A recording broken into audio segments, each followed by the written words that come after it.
Welcome to another episode of The Artsy Raven, a show about writing and publishing with your host, J.F. Garrard. Welcome to another episode of The Artsy Raven, and today we have Julie Berry. Julie is a New York Times bestselling author.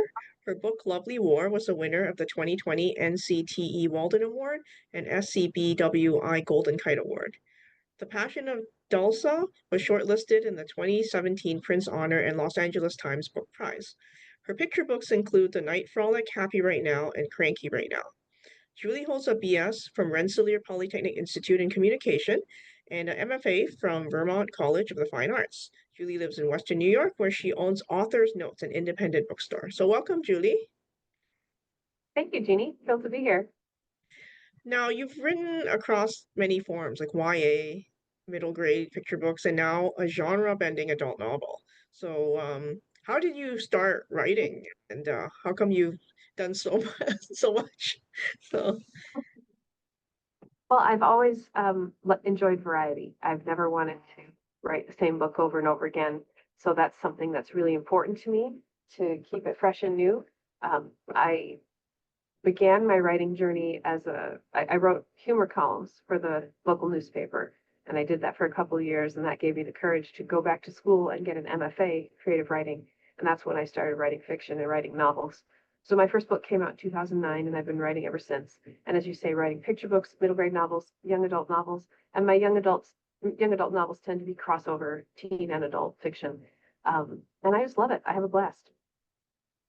now some of your books blend history with fiction. So, what drew you to that? Like, did you have a lot of history classes when you were at school, or? No, I mean I had the history classes that most kids had if they were, on a sort of college bound track. Um, I had, and in fact, I had less because I did high school in 3 years, so I never took world history, which was always kind of a bummer. And I didn't take any history courses in college. I went to a technical kind of engineering focused school, and I got a degree in technical communication. So history wasn't part of that curriculum for me. Um, but I just love history. I've always been so interested in it, and I feel like the story of how we got where we are is a fascinating one, and it's always relevant. And there's just so much, there's so much in our past, and so many people whose lives were so fascinating and so misunderstood. We tend to have such a superficial understanding of the currents that moved past generations, such a sort of barely even Wikipedia level understanding of our big wars and our big themes. So it's always interesting to me to dig deeper and try to find out more. I guess a lot of times too, it's the winners that write the history in a way, like, so the picture isn't fully complete sometimes, especially with wars and stuff. Um, Well, and sometimes it's outright propaganda. It's blatant lies. And so, the ability to critically read the past is super important too. And that was a big part of the theme, I think, of the Passion of Dolssa, that history being written by the victors. Absolutely. Now you mentioned you earned an MFA later. Like, what prompted you to do that? Well, it was always something that interested me. I married young, started my family young, and I worked in the software industry. And it was after my fourth child was born that my husband and I were talking one day, and I had a new job opportunity come up, and I was sort of contemplating it. And my husband said, "What would you do if you could do whatever you wanted?" And I said, "Well, if I could do whatever I wanted, I'd go back to school and get a degree in creative writing and write books for children and teenagers." And he said, "Well, then that's what you should do." It's a very, courageous move at that point, a very generous and courageous thing for him to recommend, because I know monetarily that wasn't an easy choice to make. Far from it. But he has always encouraged me to, you know, believe in my goals and my hopes. And so that's how I did it. But also, as I mentioned, that humor column that I'd written for a couple of years sort of gave me a little bit of confidence, gave me a little bit of feeling that people did want to read what I had to say. So what kind of things were you writing in the humor column? Oh, it's kind of like I compared myself to like sort of mashup of Irma Bombeck and Dave Barry. So, writing about being a mom with kids, writing about, stuff pertaining to school or just, the neighborhood, but also, the absurdity of life. So occasionally some local politics, even, or some like more harmless bits of national politics, uh, pop culture, just kind of whatever struck me as absurd. It's funny when you're writing a humor column about what's absurd in life, you notice a lot more of it. That's true. Now, you've won a lot of awards and you've been honored with a lot of awards. Has being recognized changed your approach to writing or any risks that you're willing to take when you write? That's a good question. Well, my newest novel, If Looks Could Kill, is Medusa versus Jack the Ripper.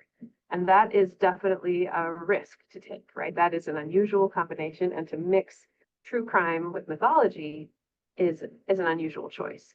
But I think that the process of writing has continued to make me more and more willing to take risks and more willing to trust myself. I don't really consciously notice the rewards or the recognitions that may come affecting my creative process, but I suppose there is a sort of cumulative effect of like a reward cycle of I take a risk, I do something unexpected, I try something kind of out there on the edge. It works, it goes well, people respond favorably. I'm sure that helps. I'm sure that increases my confidence to try it again. Okay, now you're an owner of a bookstore, so you're also, selling books. Like, Mhm. being on the other side, has it influenced your perspective on publishing and your writing? Very much so. I'm so glad to have a bookstore. I mean, for all kinds of reasons, because it's magical and charming, and I love being able to promote not just my own books, but my friends' books and everybody's books. I love being able to connect readers to a book, and I see things differently in that I just want everybody who comes into the store to find what they're looking for, and it's helped me to feel a little bit less precious about my own work. To be a little more just mindful of like what is it that the average reader wants. And I don't think there is really an average reader. There's all different categories and types of readers, just as there are different types of people. But it's helped me to, I think, get a little bit out of. I think sometimes as a writer, you're all alone and you can spend a lot of time thinking about your art and whatever, and that's great. Like we should be thinking about craft and we should be thinking about art. But being in the bookstore has helped me just really realize like I want everybody to find a book they enjoy. I want everybody to find a book that's so much fun to read that they want to come back and get another one. Mhm. And whatever fun looks like for them. It might be a profound intellectual challenge is what they consider fun. But reading is pleasure, reading is bliss, reading is joy, it's stimulation, and it can only do the other meaningful things it can do, like change our hearts or give us empathy or expand our worldview if we also enjoy it. So it has helped me to really demystify, what we're doing when we're making stories. We're really trying to give people something that speaks to them. I realize that sounds kind of simplistic, but for example, it's also helped me not be so worried about like, books come and they go, and they don't have to be perfect and they don't have to last forever. They come and they go and they serve their purpose and they serve the people that find them. And that's all okay. Like, early on in my career, if you had told me that, some of my books would eventually go out of print, I would have been devastated. But now it's like, oh, that's just normal. You've got to make room for new ones. Oh, Yeah. good.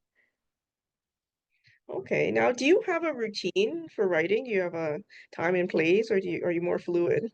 No? Okay. Very fluid. Entirely fluid. I'm not very structured in that way. I just, fit it into my day around all the other things going on in the day. Now, let's talk a little bit about your latest book, If Looks Could Kill. Could you give us a little bit of a summary and what inspired it? Sure. So If Looks Could Kill is set in 1888 in London's East End and Manhattan's Lower East Side, primarily Manhattan, but it starts in London. And as I mentioned earlier, it is Medusa versus Jack the Ripper. But what does that mean? So it was the fall of 1888 when Jack the Ripper performed his heinous crimes. And got my copy. So here's her book Beautiful detail. cover. There's Medusa on the front cover. It's a strong cover. I know. I really love it. So our focal characters are two young women, Tabitha and Pearl, who have both volunteered with the Salvation Army to come to New York City and try to serve the poor. And so they're there. They don't really get along with each other, and they're just kind of going along their merry way. Meanwhile, Jack the Ripper, a particular suspect for the Ripper investigations, flees London after posting bail, travels to New York, and hides in the Bowery neighborhood of New York. And that's where Pearl and Tabitha are serving and you know, not getting along and kind of doing their thing. And so a sort of chance encounter between them sets in motion a chain of events that sends this ancient force, Medusa, as a sort of avenger of violence against women on the hunt for Jack the Ripper, and Pearl and Tabitha get swept up into it. There's also some romance. I think there's a lot of humor, even though it is a sort of dark and serious subject. You know, violence against women is no joke. But a part of why they get involved is because they're trying to help rescue a young woman that they met and they gave directions to, and later learned that by giving her directions, they were actually totally unwittingly guiding her into a life of human trafficking and being, you know, kidnapped into the very large sex trade of the Lower East Side and the Bowery neighborhood. It was like a very, you know, gangs of New York, crime-ridden, vice-ridden, but also very colorful area, you know, bars and pubs and lots of entertainment and lots of nightlife and lots of prostitution. So these two girls who were trying to, you know, help the world realized that they had accidentally sort of been complicit or contributory to this woman, this young girl being taken. And so they become determined to do something about it. And they're trying to figure out how to mount some kind of a rescue, but they're just two Salvation Army girls trying to confront, you know, a huge and very criminal industry. So they're engaged in that pursuit when their lives entangle with Medusa, with Jack the Ripper. What exactly inspired the book? Like, Medusa is usually remembered as a monster in a lot of mythology stories. Although when you look at her background, she was sort of a victim herself before she gained all this power, right? And I feel sympathy for her. So how did you end up reimagining her for this book? Well, I'm glad you asked that. I mean, Medusa is so many things. But I think she really speaks to women because what was done to her is so cruelly unfair. And it's so emblematic of this larger culture where the victims of sexual assault are punished, are ostracized. Medusa, you know, Medusa is a victim of assault, and she is turned into a monster, and she is cast out, and she ends up living on this island, not doing anybody any harm.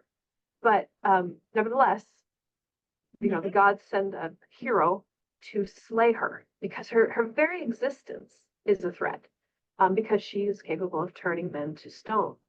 And so I feel like the prevalence of this myth has contributed to normalizing in our culture victim blaming, victim punishing, you know, social ostracization that occurs.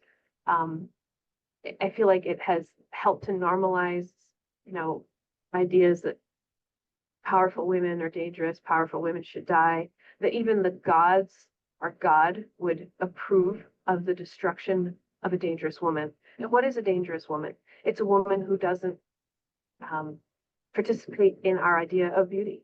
It's a woman who has power over men.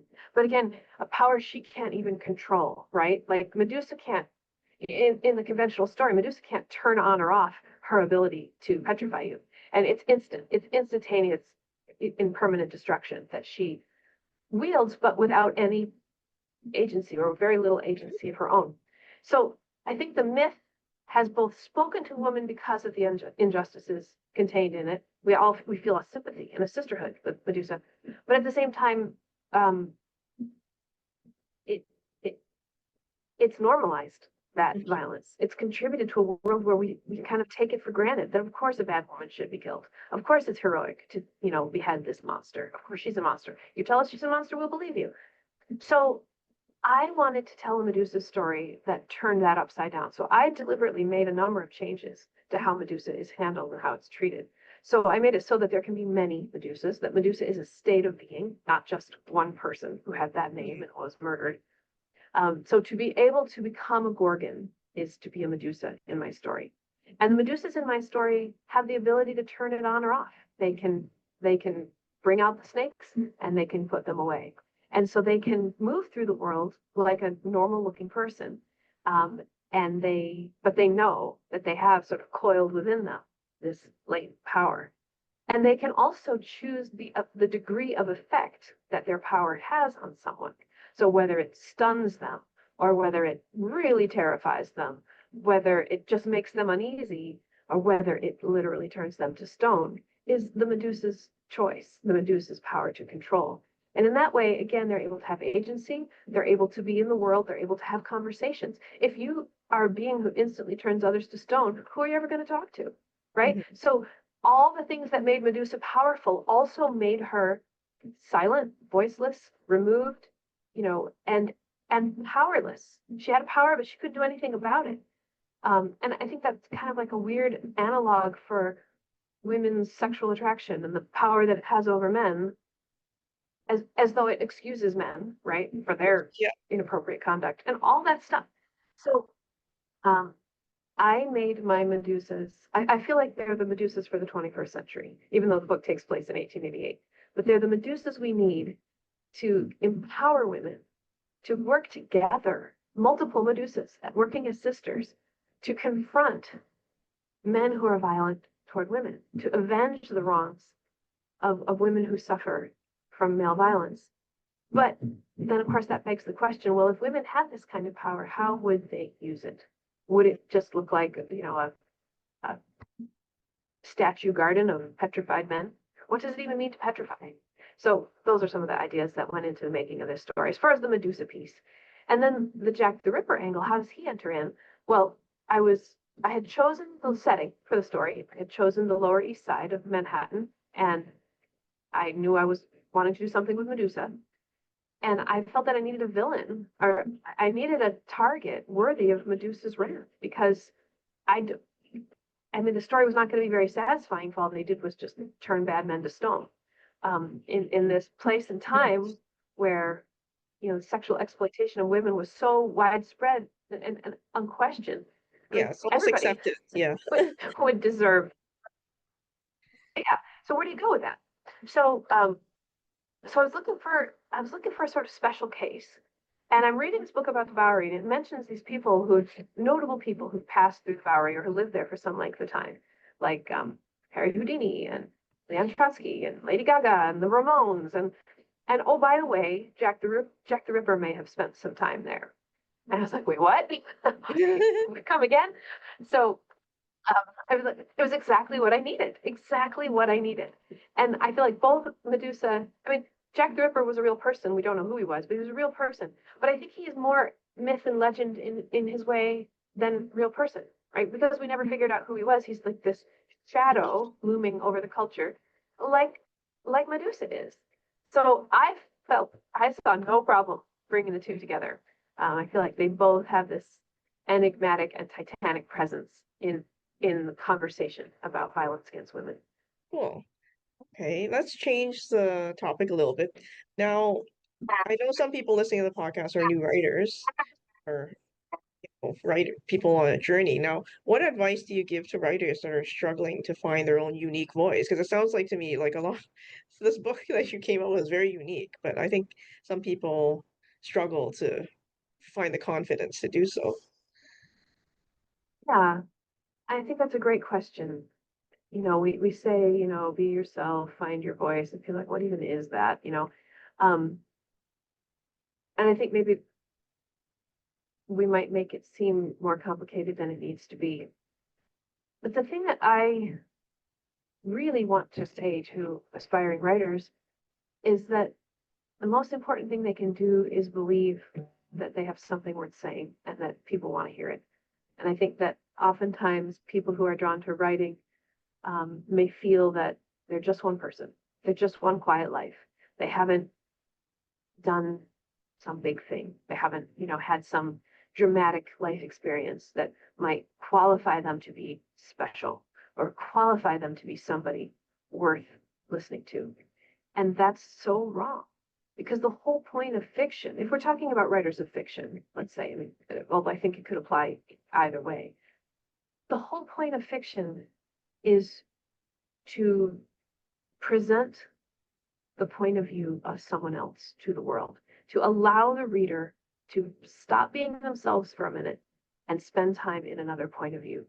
And what fiction has taught us is that any point of view, if presented with authenticity or humor or wit or pathos or whatever, any point of view is interesting to us because we only know our own point of view. Like we go through life with just one point of view.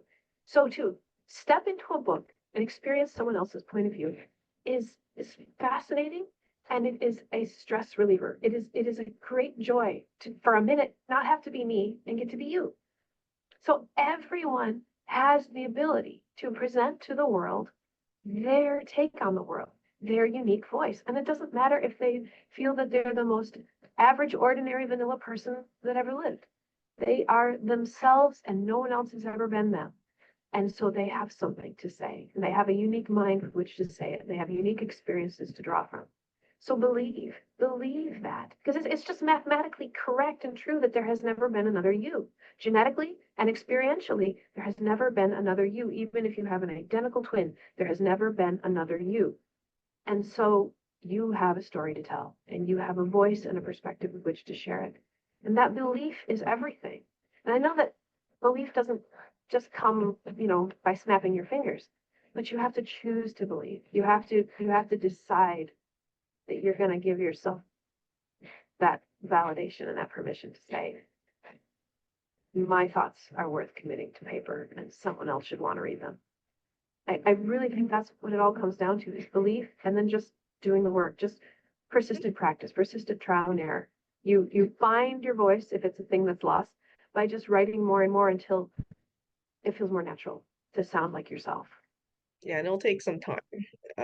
Not everyone hits the jackpot the first draft. So. Sure. Takes time. And that's yeah. So what's next for you, either as an author or bookseller? Well, as an author, I will be going on tour to promote If Looks Could Kill starting Monday, and I will be gone for about 6 weeks. I'll be traveling all over the country and, doing school visits and bookstores and library signings. So I'm really excited about that. When that's over, I'll come back really just in time for like the holiday season to pick up steam at the bookstore. So that's super fun. I always love that. I have a middle grade project that I'm revising to get ready to go out on submission with, that I wrote with my husband. So I'm really excited about that one. I have, I'll be working on the next book for Simon & Schuster, not a sequel, just a whole nother one. I have some ideas of what that's going to be, but I'm not going to really share what those are yet. And I have an adult project that I'm working on, and that should keep me busy for a while. Hi, Julie. So you'll be doing a book reading. Now, could you give us a bit of context of what you're reading and let us know what you're reading? You can show us the book cover. Sure, absolutely. So I'm going to be reading from If Looks Could Kill, and I'm actually going to start right at the beginning. So nothing you need to know other than just come along with me. If Looks Could Kill. Whitechapel, East London. Jack has thoughts upon reading the morning papers. Autumn 1888. I was kinder than I could have been, kinder to each hellcat than she deserved. It isn't pain that pleasures me, nor am I mad, unless we all are. Their suffering was brief. They felt only a few moments of fear. I gave these loathsome women better than they deserved when I freed them swiftly from their wretched lives. How much better do you treat the beasts you consume? Eat your breakfast bacon, you shopkeepers and clerks, you mistresses and mothers, and gossip about the Whitechapel horrors. Enjoy the entertainment with my compliments. Disease and drink and poverty were killing them before your eyes, and did you lift a hand to help? How easily you looked away when they died by the score. Now, thanks to me, you cannot look away, not anymore. You who gasp at morning headlines, I laugh at your hypocrisy. You men who avail yourselves of these disgusting women's delights, these wretched women's disgusting delights, and pay less than the price of a loaf of bread, I know who you are. Far more are you, scavengers of flesh, than I. Since they are cattle to you, I'll be your butcher. You churchgoers who want the streets cleansed of these wicked whores, you propose no better solution than to raise the rent. But come, be reasonable. Their bitter lives were fated to expire soon, existing as they did on gin. Mine is a life of grander stature. Nature fashioned me rare, unique. Mine is a deeper cunning, an intellect more refined. If offering fallen women upon an altar can preserve me, humanity is better served. They were poor. I am rich. They were loathsome. I am pure. They were ignorant. I am a man of learning. They were hideous. I am beautiful. They were female. I am not. Where is my sin? I am an angel of mercy, gently hastening a few across the valley of death to leave their mortal woes behind. What happens to their corpses after they die? What of it? All decompose eventually. I mold their clay into truer sculptures than those you jostle and queue to pay to see at your waxworks and dime museums. Behold the true anatomical Venus, a once living woman, opened for scientific study and aesthetic pleasure, my fleshy handiwork. Their carcasses are my canvas to show the filth, the taint, the reeking excrement behind whoring, seducing womanhood. But even so, I am not cruel. Only when they were quietly gone did I set about my work. So write your screeds, you moralizers, but do not pretend you care for those women. You wanted these demons off the street as much as anyone of sense. Do not think you can know me. I walk among you daily with a seraph's face. I sleep in peace when dawn approaches, and I lay me down at last. Chapter 2. The Bowery, Lower East Side, Manhattan. Tabitha, The Fire of the Spirit, Autumn 1888. Funny thing about the fire of the spirit. It burns hot in army meetings when the captain's preaching, the singers are singing, the guitar playing, the tambourines jingling, and the people on either side of you are receiving Jesus, dancing for joy and saying, "Praise be, hallelujah, I'm a new woman, I'm alive in Christ," and they're begging you to enlist in the Lord's army. It burns bright and hot when they say to you, "Sister Tabitha, are you ready to give your life to the Lord and take up your cross and march all the way to Babylon?" Even though it's actually a train to New York City, I, for one, am not walking. Are you ready to enlist in God's army and carry his banner into war? Are you ready to leave home to go save souls? Are you ready to rescue sinners and snatch them back from the jaws of a dreadful fate? Are you? Are you? All that hot spirit fire, it's the kind of thing that makes you say yes. And possibly also the image of the absolute conniption Aunt Lorraine will have if you say yes, gives the idea a bit more sparkle. Do feel something, just maybe not what everyone else means by feeling the spirit. Right in the middle of all that noise, there comes a quiet. You feel a warmth, a glow that fills you up from the inside. And all of a sudden, your eyes are pricking and you feel as though beams of light are shooting out your fingers and toes. And it speaks to you. "Tabitha, beloved daughter, here I am. I am with you, and I always have been. Come with me, dear one. I need you to go find my other daughters who are lost and lead them home." You can't really argue with that, can you? Not when all that love is pulsing through you till your bones tingle. In the meeting, with all the tambourines, you're pretty sure home means the heavenly kingdom, the pearly gates, the celestial city. But when you get to Babylon, or in this case, the Salvation Army headquarters in the basement underneath Steve Brody's saloon on the Bowery, and you see some of those lost daughters through smudgy saloon windows, you realize maybe home is a mother and a father back in Poughkeepsie, or Scranton, or West Springfield, weeping over their girl who followed a liar to Gotham and disappeared, never to be heard from again. Because she isn't typing anybody's letters or bringing up the missus's breakfast tray. She isn't weaving cloth in a woolen mill. If only she were. She is a prisoner on the Devil's Mile, one of the forgotten girls of the Bowery. Behind the bright lights and tinkling ivories, the laughter and the liquor, there she is. Behind a beaded curtain, behind a painted face. Neither her body nor her broken heart belong to her anymore. So that is, I guess that's not quite 10 minutes, but I think that's a good introduction to the story and to the way that it goes. We're going to follow Jack's point of view. We're going to follow Tabitha's, and we will eventually spend some time in Pearl's as well. But I'm going to jump ahead actually to Pearl and Tabitha are very different. Pearl is very sort of straight-laced and very kind of rigidly religious and kind of judgmental. And she and Tabitha do not get along. And so they kind of bicker about the work that they're doing. They're selling these newspapers, and Tabitha says, what's the point of it all? And it all seems ridiculous and embarrassing. Why do we have to do this? And Pearl says to her, why are you even here? Why did you even come? And so this little chapter is Tabitha Reasons. To Pearl's point, to her question, why was I here? First, it was because I thought I felt God calling to me. Then it was because Aunt Lorraine loathed the idea with a quivering passion. I could stop right there. Then it was because I had all the arguments with her and my dad about it, in which I vowed that I knew what I was doing and was dead set upon going, so to give up now and go back would be to eat crow. No, thank you. Then it was because I'd been feeling restless and a bit adrift ever since my dearest friend and beloved cousin Jane, only 1 year my senior, had had the cheek to leave me bereft by getting married and moving to Boston. She was nauseatingly happy. She barely had time to write, so busy was she with feathering her nest. Her Gerald was, I suppose, acceptable as bridegrooms grow, though I certainly couldn't see what Jane saw in him.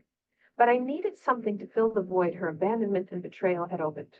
Not that I was bitter. Then it was because I had promised I would, and then because I had taken the train to the city and was here now, and so I might as well stay, there being no pressing engagement calling me elsewhere. And then it was because I met our co-commanders, Mr. Bollington Booth and his young wife, Mrs. Maud Bollington Booth. I would follow Mrs. Booth to Mars if she were forming an expedition, and if she got wind of any poor lost souls up there, that's just what she would do. Both she and her husband are wonderful, and she so bold, such an outspoken leader, beloved by audiences of both men and women. I don't believe she and her husband ever sleep. They work and work for the good of the poorest people in New York. They embody all that we're supposedly trying to be. Where they lead, I'd like to follow, even if it means living round the clock with Pearl. So the commander's booth were 2 of my reasons. But then it was because I arrived in town and saw the need. So much need itself into my heart. And God's call? I don't know. I just don't know. I know it felt real then.